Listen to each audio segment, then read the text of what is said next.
Allez, c'est parti, vidéo blabla du vendredi. Putain, c'est fou. On dirait que je suis sponsorisé par 50 Factory. Il y en a partout. Il y en a partout du 50 Factory. C'est pas que j'aime beaucoup ce magasin. Mais bon, il n'y a pas à tortiller. Hein. Si tu veux des pièces le lendemain, si tu as besoin d'une expédition rapide, bah il n'y a que. Il n'y a que. Malheureusement, c'est comme ça. Bon. Petite vidéo blabla du vendredi. De quoi on va parler aujourd'hui? On va parler des achats de mobylettes, des tarifs, de pourquoi j'en achète de temps en temps, pourquoi j'en mets en vente de temps en temps, comment je fais pour gérer ça, comment je fais pour trouver le tarif, comment je fais... Bref, voilà. Pourquoi j'ai envie de faire cette vidéo? Eh bien, tout simplement parce que la semaine dernière, il y a 2 semaines, ouais, non, c'était la semaine dernière. Pour ceux qui ont suivi un petit peu, j'avais mis en vente une N50, Motobécane N50, grise, complète.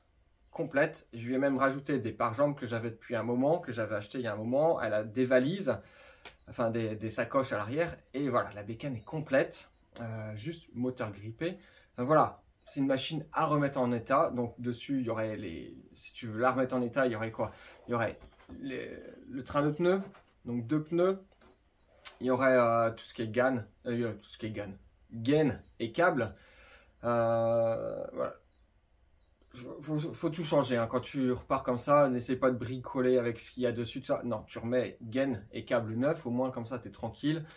Qu'est-ce qu'il faudrait faire? Une ouverture du moteur pour changer les roulements, pour changer les joints speed et tous les joints. Enfin bref, tu changes tous les joints. Refaire sûrement une segmentation parce que le moteur est grippé. Donc, il y a de grandes chances que les segments soient grippés, tout ça. Donc voilà, il y a un peu de boulot à faire dessus. Courroie, durite, nettoyage carbu, nettoyage de l'intérieur du réservoir avec peut-être une petite résine à faire, changement des 2 chaînes, côté vélo, côté transmission. Voilà, il y a un petit billet à mettre dedans. Il y a un petit billet, allez, si tu cherches bien, si tu prends ton temps et tout ça, tu peux rajouter, allez, peut-être 250 à 300 balles dedans, en pièces. Juste en pièces. Après, si tu veux te faire plaisir, faire une peinture, enfin, faut la faire sabler, faut faire... Voilà, sinon, tu peux la garder comme ça. Mais tu sais qu'il y a au moins 250 à 300 balles de pièces à rajouter dessus pour avoir un véhicule roulant. Ensuite, libre à toi de la faire passer au contrôle technique et de la faire immatriculer. Voilà, ça tu peux rajouter encore un petit billet. Selon les contrôles techniques, ça va. J'en ai un là pas très loin, il prend 80 € pour une mobilette. Il y en a qui prennent moins. Donc voilà. En gros, si tu veux qu'elle soit réglo et tout ça, si tu peux lui foutre allez, avec les pièces et carte grise, contrôle technique en voyant large, allez, tu lui fous 400 balles dedans. Tu fous 400 balles dedans et tu as une mobilette qui est en règle, sans compter la main-d'œuvre que tu vas, le temps que tu vas passer dessus. 400 balles, allez, en gros 450 €. Ce qui nous ferait une mobilette finie, voilà, finie, roulante, aux alentours de 700 €. Aux alentours de 700 €. Aujourd'hui, sur le marché, en Loire-Atlantique, nous on est en Loire-Atlantique, pays de la Loire, une mobilette en règle, avec contrôle technique, avec tout, hein, pour 700 balles. En plus, là, avec une gueule sympa, tu sais, les pare-jambes, les valises, voilà, un petit modèle assez sympa. 700 balles, t'as pas grand-chose ici. C'est rare de voir des mobs dans le coin qui soient en règle et en bon état à moins de 1000 €. Et même quand tu en as au-dessus, j'ai plein de cas de clients qui achètent des mobs 1200, 1400, 1500. Et les mobs, faut remettre un billet dedans parce que oui, elles tournent, sauf que voilà, c'est de la sortie de grange. Il faut refaire les joints moteurs, il y a toujours des frais à faire dessus. Donc voilà. Là, ce que je proposais, en gros, c'était vendre une mob complète. Il y a juste du temps à passer et un peu de pièces. Et ça, en budget final, ça reste un véhicule qui aurait été cool, pas trop cher. Alors c'est toujours un billet, je comprends que c'est toujours un billet. Hein. Écoute, avoir une mob qui vaut 700 balles, oui, c'est un billet, je le comprends.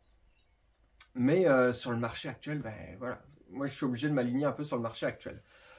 Donc pourquoi cette mob, je l'avais mis en annonce? Ben, en fait, c'est parce que alors, déjà à la base, c'est que moi je suis toujours à regarder les petites annonces. Je suis toujours à regarder les petites annonces parce que pour l'entreprise, j'ai toujours besoin de pièces détachées, j'ai toujours besoin de trucs à droite à gauche, donc j'ai plein d'alertes sur le Bon Coin.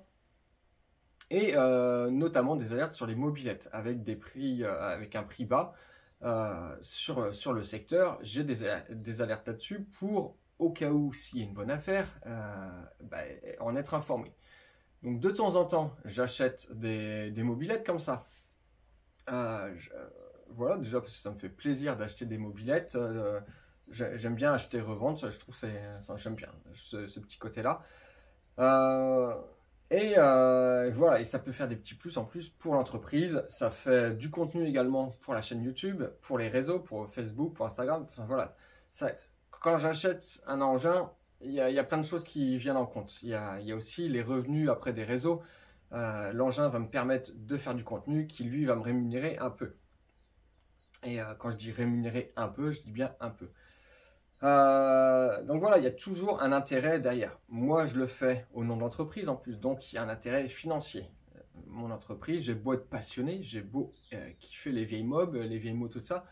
Arrivé un moment, il faut que je fasse de l'argent. C'est complètement logique. Moi, le but, c'est de vivre de ça. Donc, je suis passionné, oui. Je fais souvent des prix, je fais souvent des dons de pièces. Mais arrivé un moment, il faut que je fasse du bénéfice, il faut que je fasse du chiffre d'affaires et du bénéfice pour pouvoir vivre de mon activité. Donc, cette mobilette, quand j'ai été la chercher, avec Armand, on s'est dit, ah bah tiens, on va essayer de la redémarrer. On a essayé de dégripper le moteur, on n'a pas réussi. Enfin voilà, il aurait fallu qu'on passe un peu plus de temps peut-être dessus. Mais voilà, on a réussi à le bouger un petit peu, mais le moteur n'est toujours pas dégrippé. D'ailleurs, là, il est sur l'étagère derrière, il est en train de tremper avec de l'huile à l'intérieur. Peut-être que le temps fera le boulot à notre place. Du coup, cette mob, qu'est-ce qu'on fait? On lui ajoute des accessoires, on la monte avec des valises, elle a ses carters latéraux. C'est des trucs, ça vaut 50 € les deux, hein, quand tu regardes les petites annonces. Et ça se vend à 50 € les deux. Donc, voilà, là, elle a toutes ses pièces. Donc voilà, on lui monte les pare-jambes, on fait 2-3 photos, on se filme et tout ça avec, parce qu'elle est cool. Et puis on se dit, bah, pourquoi ne pas essayer de la vendre comme ça? Parce que au final, si moi je la refais, si moi je passe du temps dessus, que j'achète les pièces et que je passe du temps dessus, je ne vais pas forcément gagner beaucoup d'argent dessus. Et moi le but, comme je le disais avant, c'est de faire rentrer du chiffre pour l'entreprise. Si je ne fais pas de bénéfice sur un véhicule, ça ne sert à rien. Je balance l'argent par les fenêtres et je ne me paye pas. Donc je suis obligé de faire un minimum. Donc, pensant mettre un bon prix, parce que je commence à connaître un peu le prix du marché sur le secteur. Alors, je parle bien sur le secteur, parce que pour moi, que tu achètes une mob ici en Loire-Atlantique ou tu l'achètes au fin fond de la Bourgogne, c'est pas du tout les mêmes tarifs. C'est vraiment pas du tout les mêmes tarifs. Donc voilà, la mob, je la mets à 250 € sur... je fais pas une annonce, je la mets sur Facebook. Enfin, je fais pas une annonce genre le Bon Coin et tout ça. Je la mets sur Facebook. Si ça intéresse quelqu'un à 250 balles, et bien elle est à toi. Ça, je fais un truc banal comme ça. Et comme je me suis fait lyncher, et c'est pour ça que je voulais faire cette vidéo un peu pour me justifier, parce que même si je n'aime pas me justifier, j'aime pas me faire insulter non plus, j'aime pas être pris pour un con et tout ça. Donc je me justifie quand même un petit peu avec cette vidéo. Donc voilà, je me suis fait lyncher, patati patata. J'ai l'impression en fait c'est surtout que les gens qui ont critiqué ce tarif-là pour cette mobilette-là ne sont pas au courant en fait de l'histoire. Ils ne sont pas au courant déjà du marché de l'occasion et de la mobilette sur mon secteur. Ils ne sont pas au courant que moi j'ai une boîte à faire tourner. Ils ne sont pas au courant du prix des pièces qu'il y a dessus. Rien qu'un jeu de pare-jambes, ça coûte peut-être 80 balles, entre 60 et 80 €. Les carters moteurs, tu en as pour 50 balles. Une paire de valises, c'est 50-60 €. Un cadre avec ses numéros, tu en as entre 100 et 150 € juste pour avoir le cadre et les numéros. Un moteur grippé, c'est entre 50 et 100 euros, selon s'il est complet avec l'échappement, le carbu, tout ça. Donc, arrive un moment, mettre la mob complète à 250 balles, c'est pas déconnant. C'est pas du tout déconnant sur notre région. Donc, toutes les personnes qui ont pu critiquer tout ça, je pense que c'est des personnes qui sont pas forcément au courant. Mais, en fait, quand tu sais pas, il faut mieux se taire. Il vaut mieux se taire parce que, ben voilà, déjà, vous êtes passé pour des cons. Vous êtes passé vraiment pour des cons. Parce que vous vous insultez, parce que vous êtes menaçant presque, parce que vous vous ridiculisez en me donnant des prix ferraille. J'ai eu des messages qui me disent moi je te l'achète 50 euros, c'est le prix de la ferraille. Et ben moi ici, la ferraille c'est pas 50 euros. Je veux dire, le poids d'une mobilette ça fait quoi, 40 kilos? Tu l'emmènes à la ferraille, tu vas te retrouver avec 2-3 euros. Et encore, parce que tu connais le ferrailleur quoi. Ou alors tu auras tout démonté, tout trié, les pièces alu, les pièces métal, tout ça. Donc, prix ferraille, 50 euros, les mecs, mettez-vous à vendre de la ferraille si vous la vendez 50 euros chez vous. Hein. Mais en tout cas, c'est pas les tarifs qui se passent par ici. Donc ouais, voilà, pas mal de critiques sur cette mob. Et c'est con, c'est con, c'est con. Alors, pour être honnête, j'en ai joué, parce que du coup, j'ai fait 3 petites vidéos sur Facebook dans la même journée. Qui ont permis de rapporter un petit peu d'argent, qui ont permis, bah, mine de rien, de faire de la vue. Et moi, c'est les réseaux sociaux, je m'en suis jamais caché, je m'en cacherai jamais, me rapportent une partie de mon chiffre d'affaires. Là, actuellement, au mois, alors là, ça commence à descendre parce que l'été arrive, mais on prend 200 euros par mois de réseaux sociaux. Attention, 200 euros, dessus, j'ai des charges à payer. Hein. Dessus, je paye de l'URSSAF. Plus le temps que j'y passe, enfin bref. Donc oui, j'en ai profité, voyant comment ça se passait, j'en ai profité pour faire un petit peu de contenu qui permet de générer un petit peu d'argent, et puis et voilà, et ça je m'en cache pas du tout. Je pourrais donner les chiffres exacts qu'on fait cette mobilette là en 3 vidéos sur une journée. On a peut-être tiré 15 euros. Tu vois, ça va pas non plus chercher bien loin, mais on a tiré une quinzaine d'euros peut-être bien, sur lesquels je vais avoir de l'URSSAF à payer. Donc voilà, j'ai joué de ça parce que moi ça fait partie de mon business et que c'est important pour moi. Ces revenus-là sont très importants pour moi. Pour moi, ce ne sont pas des petites sommes, c'est des sommes qui s'accumulent les unes aux autres et qui créent quelque chose. Donc voilà, cette mob-là, j'avais pas forcément besoin de la vendre, ni l'envie, enfin je suis pas dans l'obligation en plus de la vendre. Je l'ai mise à ce tarif-là en me disant que ça fera peut-être plaisir à quelqu'un qui a un petit budget, qui sait faire les choses ou qui veut faire les choses par lui-même. Et ben, ça fait une petite mob qu'il achète 250 balles. Au fur et à mesure, il se dit allez hop, je me donne une année pour la monter, pour la déposer, mettre du budget un peu, parce que oui, les pièces de mob, je peux comprendre que ça coûte cher et on fait tous attention maintenant de nos jours. Mais voilà, ça peut être un petit projet, ou pour l'hiver prochain, il se dit bah hop, je me donne l'hiver prochain pour me faire mon petit projet, et c'est cool quoi. Donc je me suis dit, cette mob, si on arrive à la vendre à quelqu'un à qui ça peut faire plaisir, c'est trop bien. Parce que moi personnellement à l'atelier, j'ai du boulot avec les clients, et nos propres projets, j'ai même pas assez de temps pour les faire. Tous nos projets sont en attente parce que bah voilà, faut trouver le temps, faut trouver les budgets aussi parce que mine de rien ça coûte toujours un petit billet. Mais bref, pour en revenir à la N40, je me suis dit c'est pas faire une bonne action, mais c'est se dire bah écoute, j'ai pas forcément le temps, je peux la stocker. Hein. Là elle est sur mon étagère à mobilette. J'ai une étagère où il y a mes mobilettes qui sont en attente. Elle est dessus. Elle prend pas beaucoup de place. J'en ai rien à foutre qu'elle soit là. Ça m'est complètement égal, elle me dérange pas. Mais enfin, ma démarche était vraiment d'essayer de trouver quelqu'un à qui ça ferait plaisir d'acheter une meule pas trop chère, enfin dans les prix du marché en tout cas. Et puis voilà, libérer la place. Moi ça me fait un petit billet, surtout que pour tout te dire, 250 euros, en sachant qu'il y aurait eu un petit peu de négociation, hein, forcément. La mob, si je compte le temps, le carburant pour aller la chercher, le temps que je passe sur les petites annonces à chercher les pièces. Si je compte les pièces qu'il y a dessus, qui ont été rajoutées du coup pour l'accessoiriser, la mob elle me revient à 180 ou 190 euros. Donc c'est pas... Voilà, je vais pas faire un x2 sur cette mob là. Surtout qu'en plus, sur les 250, si je la vends 250, je paierai 12% d'URSSAF dessus en plus. Donc arrive un moment, voilà, 12% sur 200 balles, c'est 24 euros. Donc voilà, donc en gros, si elle me revient à 180, je paye 25 euros en gros d'URSSAF. Je me fais un billet d'à peine 50 euros sur la mob. Ouais, c'est pas tant que ça, les gars. C'est vraiment pas tant que ça. Bref, j'ai voulu faire quelque chose pour faire plaisir. J'ai voulu être sympa parce qu'au final, enfin pour ceux qui me connaissent, vous savez comment ça se passe à l'atelier. Enfin, j'ai une boîte à faire tourner, mais je suis quand même vachement passionné. Et quand il faut dépanner, je le fais. Quand il faut filer une pièce, je le fais.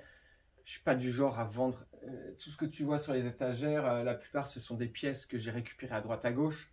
Je suis pas du genre à vendre ces pièces-là. Là, tu vois, là, j'ai un scooter, je suis en train de remonter. Il avait un problème de transmission. Le correcteur de couple était mort. J'en ai un sur un vieux scooter que j'ai récupéré. Je le mets dessus, ça dépanne le client, ça fait une facture pas trop chère et je lui fais pas payer le truc parce que déjà, je peux pas faire de garantie sur une pièce d'occasion comme ça parce que je connais pas la vie qu'elle a eue. Elle est en bon état, elle est fonctionnelle. Je peux pas la vendre. Je peux pas. J'ai pas envie de la vendre parce que je ne connais pas l'état. Enfin, je ne peux pas en garantir en tout cas le bon fonctionnement dans le temps. Donc je le donne sur les mobylettes, c'est régulier. Quand il manque un truc, il manque une vis un peu spéciale sur une mob, je sais pas, des pièces de carbu. J'ai un stock de vieux carbu où je pioche dedans. Quand j'ai besoin d'une pièce, je pioche dedans. C'est des choses que je fais gratuitement et parce que je le fais avec passion et ça me fait plaisir. Et ça me fait vraiment plaisir de le faire. Il y a forcément un but commercial aussi, hein, c'est de faire plaisir aux clients. Faire plaisir aux clients, c'est hyper important parce que c'est un client qui est heureux, il reviendra aussi. Mais il y a quand même cet aspect vraiment passionné où ça ne me dérange pas d'offrir des choses, d'offrir des pièces. Il y a même des trucs que j'ai payés qui sont repartis gratuitement. Enfin, quand il faut dépanner sur du vintage, je le fais largement. Je le fais vraiment largement. Et puis, voilà, faire du don, ça ne me dérange pas. D'ailleurs, si tu suis ou tu as vu qu'on va faire gagner une mobilette, si tu ne suis pas, eh ben je te mets au courant. On va faire gagner une mobilette. Ça va sûrement se passer en fin d'année, là, quand on va passer les 20 000 abonnés sur YouTube. Voilà, c'est une mob, ça va nous coûter de l'argent, mais je le fais parce que je suis passionné. Déjà, je suis passionné par le fait de réparer des mobylettes. Je suis passionné par les vidéos, faire du contenu, tout ça, je trouve ça super passionnant, c'est hyper intéressant. Alors, faire du contenu, comme moi je le vois, avec un côté un peu d'entreprise où voilà, il y a des choses qui sont réfléchies. Quand je mets du contenu, c'est pas bêtement comme ça. Il y a toujours des choses qui sont un petit peu réfléchies pour essayer d'optimiser au maximum parce que, comme je le dis, c'est mon chiffre d'affaires aussi. Et ça me passionne aussi. Donc, tu vois, enfin, c'est... Voilà. En gros, la N40, là, que j'ai voulu être sympa, bah, finalement, je pense que j'ai eu des propositions au bon prix, tout ça. Bon, après, les gens sont un petit peu loin de ça. Mais je crois que je vais la garder, finalement. Et puis, quand j'aurai un petit peu de temps, je la referai. Et puis voilà. Ce qui est con, c'est que moi, si je la refais, je vais être obligé de la vendre après à un tarif bien plus élevé. Parce que j'y aurais passé du temps, parce que je vais payer des charges sur les pièces détachées que je vais acheter, sur lesquelles, en micro-entreprise, du coup, je ne récupère pas la TVA. Donc, tu vois, il y a ça aussi que les gens n'imaginent même pas. Les gens n'imaginent même pas tous ces trucs-là. Moi, quand j'achète une pièce, alors oui, j'ai des comptes pro dans les entreprises, chez différents fournisseurs, mais j'ai pas des tarifs de fou. J'ai pas des tarifs de fou. Et ça me revient au même prix que si toi t'achètes tes pièces presque. Il y a vraiment peu de différence. Ouais, j'ai deux fois rien. Il faudrait que je regarde exactement combien j'ai sur certains sites, mais ça va être la plupart c'est 10%. J'ai 10% de remise sur ces sites-là. Mais après, vu que je récupère pas la TVA, enfin voilà, 10% ça me paye généralement, ça paye quoi? Ça paye les frais de port. Donc c'est pas extraordinaire. Mais voilà, les gens ne connaissent pas et du coup critiquent quand même. Ça fait partie du jeu des réseaux sociaux. Je le sais très bien que ça fait partie du jeu des réseaux sociaux. Mais ouais, moi j'aimerais bien que ça change, hein. Je fais en sorte que ça change parce que j'essaie de mettre du contenu sympa. Mais toujours avec de l'humour. Mais bah non, les gens comprennent pas. Les gens comprennent pas. Voilà. Où est-ce qu'on pourrait en venir? Ah oui, tiens, en parlant de réseaux sociaux, j'ai enlevé quelques vidéos du coup de Facebook. Des vidéos. Alors, il y avait, j'ai déjà eu quelques vidéos qui ont été enlevées. Alors, je sais pas, j'ai pas eu de notif là-dessus, mais des vidéos où il y avait beaucoup d'insultes. Je sais pas s'il y a quelque chose sur Facebook qui contrôle tout ça dans l'algorithme, mais j'ai eu quelques vidéos que je n'arrive pas à retrouver. Et c'était des vidéos qui avaient très très bien marché parce qu'il y avait beaucoup d'insultes dedans. Enfin, dedans, dans les commentaires en tout cas. Et là, j'ai pris la décision justement de dégager ces vidéos.